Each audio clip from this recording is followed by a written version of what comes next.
Joriy yilning 21-iyul kuni Prezident Shavkat Mirziyoyev raisligida hudud va tarmoqlarda iqtisodiy o'sish sur'atlarini ta'minlash, 2026-yilning birinchi yarmida erishilgan natijalar hamda yil yakunigacha amalga oshiriladigan ustuvor vazifalarga bag'ishlangan video selektor yig'ilishi bo'lib o'tdi. Ta'kidlanganidek, yil boshidan buyon mamlakatimiz iqtisodiyoti 8,5% ga o'sdi. Sanoatda 8%, xizmatlar sohasida 16,9%, qurilishda 13,8%, qishloq xo'jaligida esa 4,7% lik rivojlanish qayd etildi. Investitsiyalar hajmi 28 milliard, eksport esa 14,4 milliard dollarga yetdi. Xalqaro reyting agentliklari Fitch va Moody's O'zbekistonning kredit reytingini bir pog'onaga oshirdi. Shu bilan birga davlatimiz rahbari 40 millionlik aholi farovonligini ta'minlash uchun iqtisodiy yuksalish sur'ati kamida 9-10% bo'lishi zarurligini ta'kidladi. Buning uchun har bir vazir, hokim va tarmoq rahbari mavjud imkoniyatlarni to'liq safarbar etib, aniq natijaga erishishi lozimligi qayd etildi. Yig'ilishda hududlar va tarmoqlarda 6 oylik rejalar ijrosi tanqidiy tahlil qilindi. Ayrim viloyat va tumanlarda investitsiya, sanoat, eksport hamda qurilish ko'rsatkichlari bo'yicha mavjud salohiyat to'liq ishga solinmagani ko'rsatildi. Belgilangan rejalarni bajarmagan rahbarlarning mas'uliyati kuchaytirilishi ma'lum qilindi.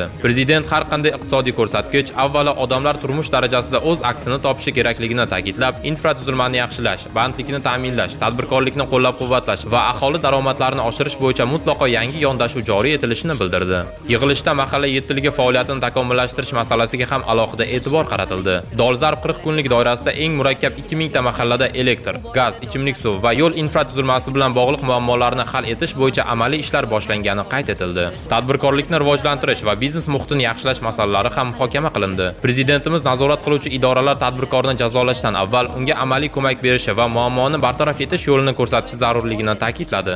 Shu bilan birga ortiqcha tartib taomillar, jarimalar va yig'imlarni qisqartirish bo'yicha aniq topshiriqlar berildi. Eksport salohiyatini oshirish, strategik korxonalar samaradorligini kuchaytirish, ishlab chiqarish tannarxini pasaytirish va davlat aktivlarini xususiylashtirish masalalari ham yig'ilish kun tartibidan o'rin oldi. Ishlamay turgan korxonalarni qayta ishga tushirish, eksportbop mahsulot ishlab chiqarishni kengaytirish va maxsus iqtisodiy zonalar faoliyatini faollashtirish bo'yicha mutasaddilarga vazifalar yuklatildi.